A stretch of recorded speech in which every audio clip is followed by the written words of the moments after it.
Hi കൂട്ടുകാരെ, അധ്യാപക പരിശീലനത്തിൻ്റെ 3-ാം ദിവസത്തെ വിശേഷങ്ങളാണ് പങ്കുവയ്ക്കുന്നത്. നേരെ വീഡിയോയിലേക്ക് പോകാം. വീഡിയോ ഇഷ്ടപ്പെടുന്നുണ്ടെങ്കിൽ ലൈക്ക് ചെയ്യൂ, ഷെയർ ചെയ്യൂ, കമൻറ്റ് ചെയ്യൂ, സബ്സ്ക്രൈബും ചെയ്യണേ ചാനൽ. പരിശീലനത്തിന് പോകാനിറങ്ങും മുമ്പ് ഉച്ചഭക്ഷണം പാക്ക് ചെയ്തു. മാമ്പഴ പുളിശ്ശേരിയും അമരയ്ക്ക ഉപ്പേരിയും കടുമാങ്ങയും ചോറും പൊതിഞ്ഞ് ബാഗിലാക്കി. ശേഷം ഞാൻ മുറ്റത്തേക്കൊന്ന് ഇറങ്ങി. എൻ്റെ പച്ചക്കറികളെയൊക്കെ ഒന്ന് കാണണം. രാത്രി മഴ നല്ലപോലെ പെയ്തിരുന്നു. ഇലകളിലെല്ലാം മഴവെള്ളം തങ്ങി നിൽപ്പുണ്ട്. മണ്ണിലേക്ക് ചാടാൻ മടിച്ചുകൊണ്ട് പയറെല്ലാം കാഴ്ച നിൽപ്പുണ്ട്. അതൊക്കെ ഒന്ന് പറിച്ചെടുക്കണം.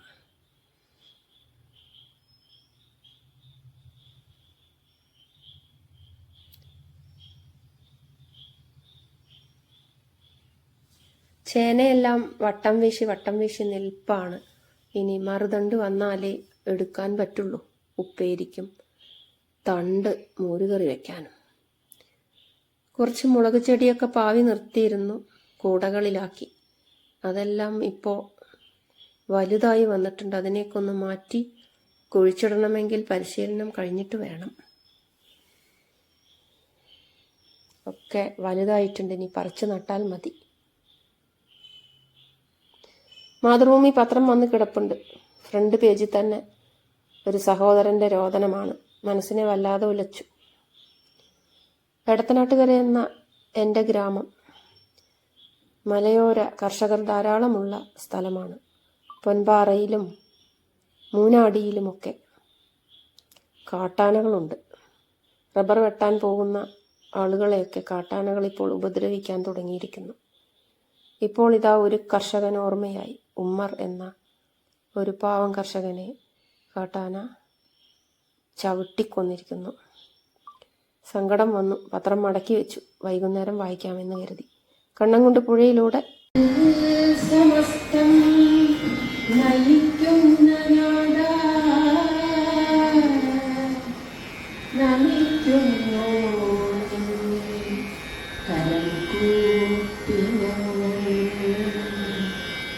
തപിക്കും മനസ്സിന് ഒരാശ്വാസമേകാൻ പതിക്കേണമേ നിൻ കൃപാരശ്മിയൻ.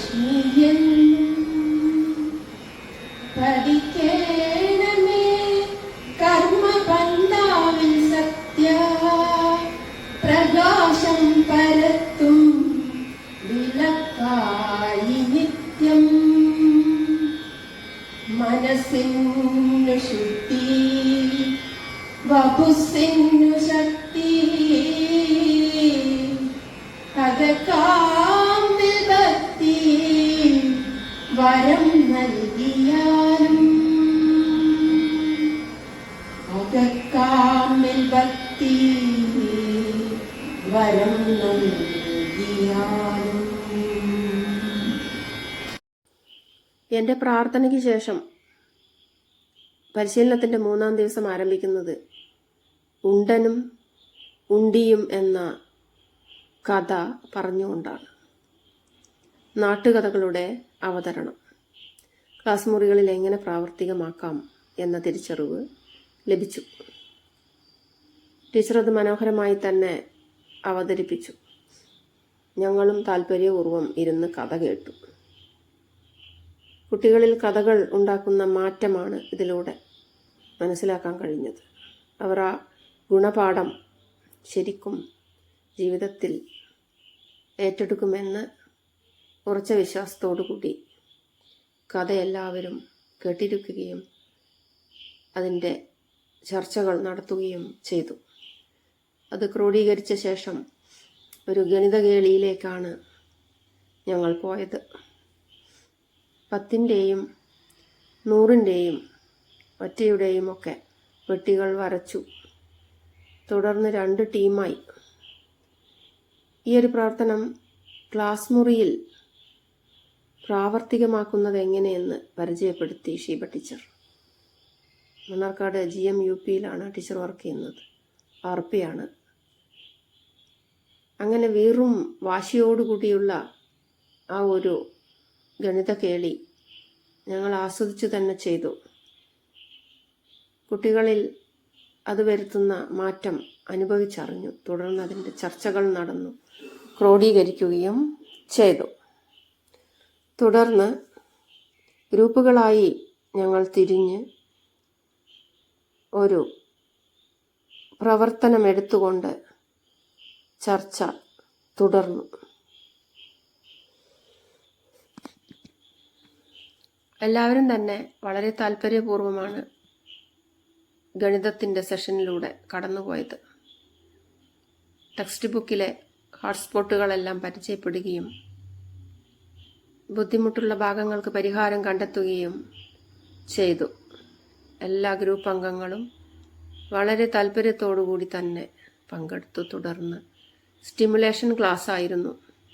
ഓരോ ഗ്രൂപ്പായി തിരിഞ്ഞ് കുട്ടികളിലേക്കിത് എങ്ങനെ കൊടുക്കും എന്നുള്ള ഒരു മോഡൽ ക്ലാസ്സിൽ എല്ലാ കുട്ടികൾക്കും നമ്മൾ പ്രാധാന്യം കൊടുക്കണം. അതിൽ ഭിന്നശേഷിക്കാരായ കുട്ടികൾ ഉണ്ടാവാം. അവരെ ഉൾപ്പെടുത്തിക്കൊണ്ട് ഞങ്ങളെല്ലാം കുട്ടികളാവുകയും അതിലൊരാൾ ഭിന്നശേഷിക്കാരനാവുകയും അല്ലെങ്കിൽ ഭിന്നശേഷിക്കാരിയാവുകയും ചെയ്തു. വളരെ രസകരമായ ക്ലാസ് ആയിരുന്നു. ഒരാൾ അധ്യാപികയായും ബാക്കിയുള്ളവരൊക്കെ കുട്ടികളായി അവിടെ ഇരിപ്പുറപ്പിക്കുകയും ചെയ്തു. അങ്ങനെ ഓരോ ഗ്രൂപ്പും സ്റ്റിമുലേഷൻ ക്ലാസ് എടുത്തു. അതിൽ നിന്നും അത്തരം കുട്ടികളെ എങ്ങനെ കൈകാര്യം ചെയ്യാമെന്ന തിരിച്ചറിവ് ലഭിക്കുകയും ചെയ്തു. അത്തരം കുട്ടികളെ എങ്ങനെ കൈകാര്യം ചെയ്യണമെന്നുള്ള ഒരു നിഗമനത്തിലേക്ക് എത്തിച്ചേരുകയും ചെയ്തു. ഓരോ ഗ്രൂപ്പിനും മോഡൽ ക്ലാസ് എടുക്കാനുള്ള അവസരം ഒരുക്കിയിരുന്നു. തുടർന്ന് ഞങ്ങളൊക്കെ ആക്റ്റീവായ കുട്ടികളായി മാറി.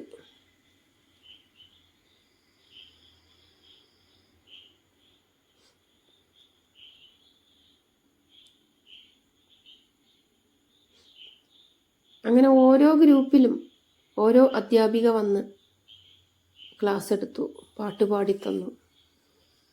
പലഹാരപ്പാട്ടൊക്കെ ടീച്ചർ അങ്ങനെ പാടുകയാണ്. എല്ലാവരും കാതും കൂർപ്പിച്ചിരുന്ന് ഒപ്പം പാടി കൈയടിച്ചു. ഇവിടെ ഒരു MR കുട്ടി, ഭിന്നശേഷിക്കാരനായ ഒരു കുട്ടി എങ്ങനെയെന്ന് മാഷ് അഭിനയിക്കുകയാണ്. എല്ലാവരും ആ കുട്ടിയെ സഹായിക്കുകയാണ് പഠിക്കാൻ വേണ്ടി. ഇതൊക്കെ അനുഭവത്തിലൂടെ കാണുമ്പോൾ ക്ലാസ്സിൽ അത്തരം കുട്ടികളുണ്ടെങ്കിൽ പുതിയതായി വന്ന ഒരു അധ്യാപികയ്ക്ക് ആ കുട്ടിയെ എങ്ങനെ കൈകാര്യം ചെയ്യാം എന്നുള്ള ഒരു തിരിച്ചറിവ് ഈ ഒരു പരിശീലനത്തിൽ നിന്നും ലഭിക്കുകയുണ്ടായി. മാഷ ഭാഗം നന്നായി അഭിനയിക്കുകയും ചെയ്തു. തുടർന്ന് ശ്രീജ ടീച്ചർ ഇംഗ്ലീഷിലുള്ള ഒരു ക്ലാസ്സാണ് എടുക്കുന്നത്. എല്ലാവരോടും ചോദ്യങ്ങളൊക്കെ ചോദിച്ച് ടീച്ചർ തൻ്റെ കർത്തവ്യം നിർവഹിക്കുകയാണ്.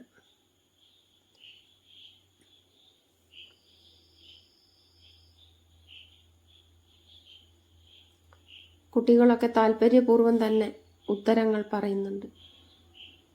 3ാം ക്ലാസ്സിലെ മലയാളം, ഗണിതം, EVS, ഇംഗ്ലീഷ് എന്നീ വിഷയങ്ങളുടെ ഒക്കെ തന്നെ പഠന പ്രവർത്തനങ്ങളുടെ ഒരു അവതരണം ഈ 5 ദിവസത്തെ പരിശീലനത്തിൽ നിന്നും ഞങ്ങൾക്ക് ലഭിക്കും. അതാണ് ക്ലാസ് മുറികളിൽ പോയി പ്രാവർത്തികമാക്കുന്നത്. തുടർന്ന് മോണിറ്ററിംഗ് സെല്ല് സന്ദർശിക്കുകയും ഞങ്ങൾക്ക് വേണ്ട ഉപദേശങ്ങളൊക്കെ നൽകുകയും ചെയ്തു. അധ്യാപകർക്ക് സ്കൂളുകളിൽ ചെന്നാൽ ഉള്ള ഉത്തരവാദിത്വത്തെക്കുറിച്ചൊക്കെ ഒരു ബോധം ഉണർത്താൻ ഇത്തരം മോണിറ്ററിംഗ് സെല്ലുകളിൽ നിന്നും പ്രചോദനം ലഭിച്ചു.